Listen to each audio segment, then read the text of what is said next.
Et on commence ce bilan du mois de février avec cette personne qui a beaucoup donné pour son pays et qui a ému toute la France ce mois-ci. De Lyon à l'Assemblée nationale, on a parlé de lui et nous ne pouvions pas commencer ce bilan sans lui rendre nous aussi un bel hommage. Alors mesdames et messieurs, voici notre hommage à Quentin. Quentin qui va en sortir quatrième. Quentin Fillon-Maillet qui a 6 secondes à aller chercher. Il faut aller la chercher là, Quentin. Il va aller la chercher la médaille, il va aller la chercher. Oui, Ouais. Oh. super. Il y a peut-être la médaille d'or là au bout de cette ligne droite. Allez Quentin. Ouais. Quentin Allez, Fillon-Maillet. Quentin. QFM, mais non, c'est pas QFM, c'est un TGV. Il est parti. Ouais, il est parti. Quentin Fillon-Maillet qui va aller chercher une 9e médaille olympique. Il devient l'athlète français le plus médaillé aux Jeux Olympiques. Quentin Fillon-Maillet qui en termine avec la première place.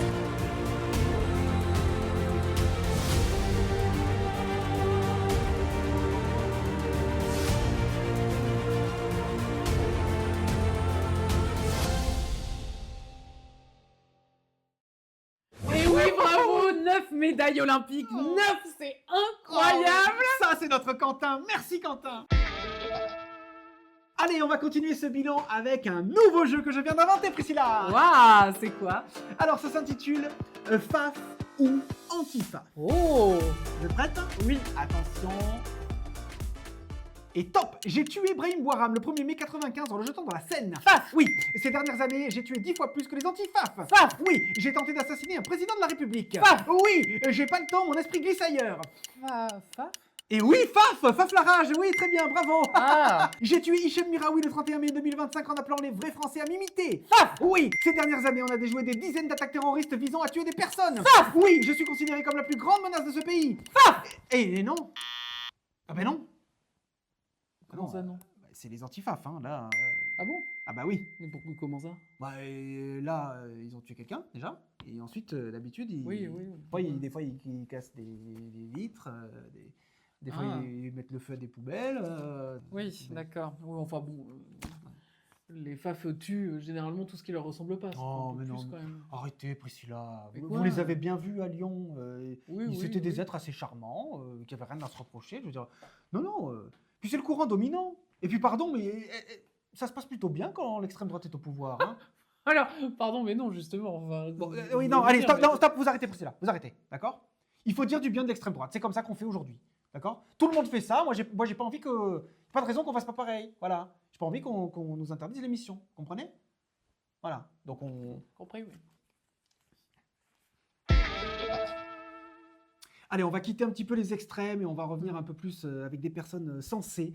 Et on va parler des municipales à Marseille où Martine Vassal, cette macroniste, donc bien au centre, hein, macroniste depuis 2022, très au centre, pile au centre, même pile au milieu, qui nous a donné la liste de ces valeurs avec lesquelles on peut enfin s'identifier.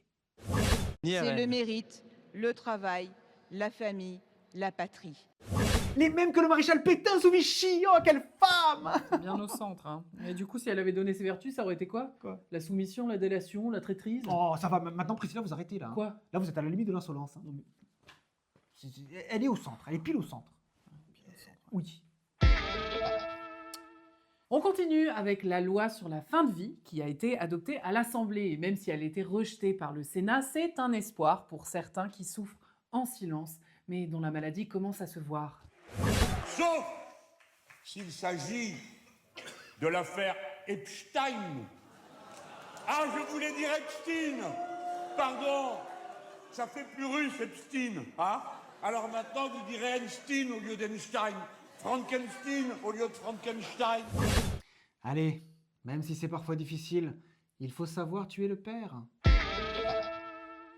Allez, on passe à l'international maintenant avec Minus et Cortex qui ont encore œuvré pour la paix en déclenchant une guerre de grande ampleur en bombardant l'Iran. L'Iran qui évidemment s'est empressé de répliquer en bombardant Israël et certaines bases militaires un peu partout dans le Golfe. Et en tant qu'être humain, nous avons besoin de dire que nous en avons marre. Oui. Nous en avons marre de tous ces conflits un peu partout dans le monde. On aimerait que le monde soit en paix. Est-ce que ça, c'est possible? Est-ce qu'on pourrait pas avoir, Priscilla, tous les chefs d'État, tous les présidents, les rois, tout ce que vous voulez, même les dictateurs, qui se prennent par la main, on respire tous un bon coup et on est en paix, on fait une grande ronde, vous voyez? Non, mais d'accord, non, mais c'est très bien, mais enfin, le problème, c'est que c'est pas possible. Mais pourquoi? C'est pas possible parce qu'il y a plein de chefs de pays qui peuvent pas se voir. Si vous voulez faire une grande ronde, eh ben, il faut faire des positions spéciales. Voilà, il faut bien préparer les endroits. Eh bien, vous avez raison, Priscilla. Vous avez raison, et c'est pour cela que nous allons faire appel à Victor Krakowiak. Bonjour Jean Badin, bonjour Priscilla. Alors oui, nous nous sommes posé le problème suivant. Peut-on réussir à faire une ronde avec tous les chefs d'État que comporte la planète? Alors, je vous le dis tout de suite, la tâche n'a pas été facile, mais nous avons fini par y arriver. Alors je vais vous détailler un petit peu comment nous avons fait. Nous sommes d'abord partis de ce que nous connaissons, à savoir l'Union Européenne, évidemment. L'Union Européenne qui est déjà donc plus ou moins unie, puisque ça s'appelle une union. Donc nous avons fait une petite ronde déjà avec tous les pays de l'Union Européenne qui, eux, peuvent se tenir la main, même si nous avons pris soin de bien mettre la Hongrie, Viktor Orban, un peu à l'écart, pour éviter tout couteau dans le dos, évidemment. Ensuite, nous avons fait le constat que beaucoup de pays étaient en conflit à l'heure actuelle, et donc nous avons décidé de mettre ces pays les uns en face des autres. Alors pourquoi? Comme ça, ils ne sont pas obligés de se donner la main, voilà ce qui aurait pu amener des engueulades et donc à l'échec de la mission. Et en plus, ils peuvent se surveiller les uns les autres. Donc là, par exemple, nous avons l'Ukraine ici, la Russie en face, Israël, Palestine, Arabie Saoudite, Yémen, par exemple, Corée du Sud, Corée du Nord, États-Unis, Iran, États-Unis, Irak, États-Unis, Afghanistan, États-Unis, Mexique, États-Unis, Groenland, enfin, États-Unis et à peu près tout le monde. Et alors là, vous allez me dire, il y a un trou. Alors oui, il y a un trou, effectivement, il y a un petit trou. Ça, c'est une petite erreur au moment de faire les calculs. Il se trouve que nous avions mis le Venezuela juste à côté des États-Unis et qu'il a donc disparu. Mais comme les États-Unis ont le bras long, hop, on peut facilement réparer tout ça et refaire du liant. Alors ces pays en conflit, il y a bien une chose qui arrive à les relier, la passerelle qui peut les amener à tenir la main à tout le monde, et bien c'est évidemment les paradis fiscaux. Parce qu'on sait très bien qu'une bonne guerre, ça fait beaucoup d'argent pour des chefs d'État, souvent. Donc on a mis les paradis fiscaux ici pour relier toutes ces personnes, voilà. Donc là ici on peut voir la Suisse, on peut voir les îles Vierges, les Bahamas, le Luxembourg, enfin bref. Tous les paradis fiscaux. Ensuite, nous avons ici les autres pays un peu importants dont on n'a pas encore parlé et qui se réunissent parfois pour essayer de contrer le G7. Donc nous avons ici par exemple la Chine, le Brésil, l'Afrique du Sud, l'Indonésie. Enfin voilà, tout ça, ce sont des pays un petit peu importants qui peuvent se donner la main également. Et nous avons relié tout ça par des tout petits pays, ce qu'on appelle les tout petits pays, qui sont tellement petits que de toute façon, même s'ils ne sont pas contents de donner la main à l'un ou à l'autre, ils ont juste à fermer leur gueule, ils sont trop petits, voilà. Donc ils n'ont rien à dire. Donc là, vous allez retrouver Saint-Marin, la Barbade, vous allez retrouver tout ça. Et donc une fois qu'on met tout ça en place, eh ben figurez-vous qu'on obtient finalement une magnifique ronde. En forme de bite. Mais tout le monde se tient la main. Donc la mission est réussie. C'était Victor, à vous les studios.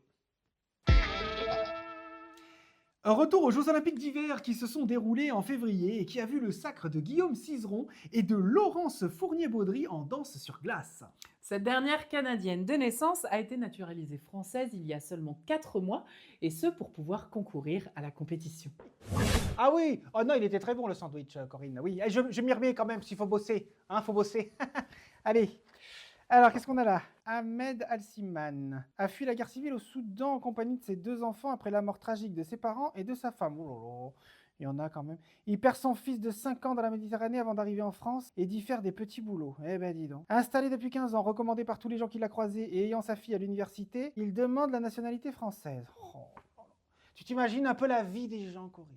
Ah mais moi ça me touche à chaque fois. Tu vois là ce Ahmed, là, ce Ahmed, peut-être qu'on dit Ahmed d'ailleurs. Il y a un H juste après le A. C'est Ahmed.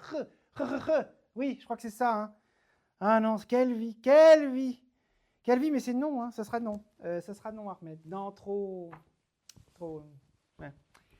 Oui, Patrick, pour Ahmed, ça sera non. Ça sera un non. Un non pour moi. Vous enregistrez, c'est un non. Merci, Patrick. Merci, Patrick. Suivant. suivant. Nour Daoud de Syrie. Après avoir vu sa mère tuée par Daesh, son père par les armes chimiques de Bachar el-Assad, son mari par des frappes russes, son fils par des frappes françaises et sa fille par des rebelles, elle quitte la Syrie tant bien que mal avec une jambe en moins en passant par la terre avant de se faire kidnapper et de se retrouver droguée sur les trottoirs de Budapest. Oh, mais quelle vie! Non, mais moi, Corinne, moi, j'aurais pas pu survivre à tout ça, hein, je te le dis. Hein. Elle réussit à s'échapper. Non, mais écoute-moi ça, on pourrait faire un film. Et débarque en France il y a 5 ans, où elle apprend le français, passe le bac et se trouve un petit boulot de secrétaire. Comment ça, de secrétaire? Nour Daoud de Syrie. Elle vient pour nous piquer notre boulot, celle-là. Hein? Ah bah oui, bah alors si tu veux prendre ma place, alors là, tu peux t'accrocher, ma petite Nour. C'est un nom. Voilà, c'est un nom. Oui, Patrick, c'est un nom pour Daoud. Nour Daoud, c'est un nom. C'est un nom. Non, j'ai dit non. Alors, ensuite, qu'est-ce que c'est? Hicham Alaoui, marocain. Oh, on en a beaucoup de Marocains. Qu'est-ce qu'on va faire encore de lui, là? Non. Non, tu...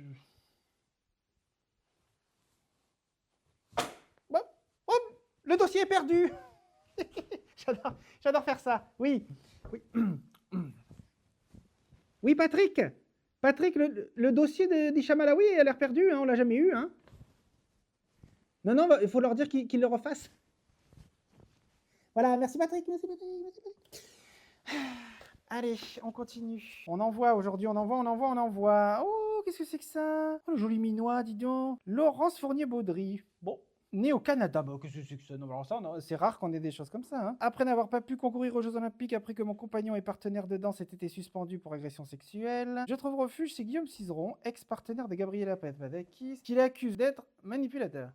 Alors pour cela, j'ai besoin de la nationalité française afin de ramener une médaille pour votre pays. Oh, c'est bien écrit. Oh non, et puis oh là là, elle est vraiment très jolie. Hein, qu'est-ce que... Oh, et puis oh, mais regarde... Oh là, ça c'est très sympa ça. Là, Laurence, c'est un oui. C'est un grand oui. Allez. Patrick, nous avons un oui. Un oui pour Laurence Fournier-Baudry. Ah oui, un grand oui. Hein. Un grand oui. Pouf. Un oui. Allez. C'est maintenant la fin de notre bilan et il est temps maintenant pour nous de partir à la rencontre de notre invité du mois.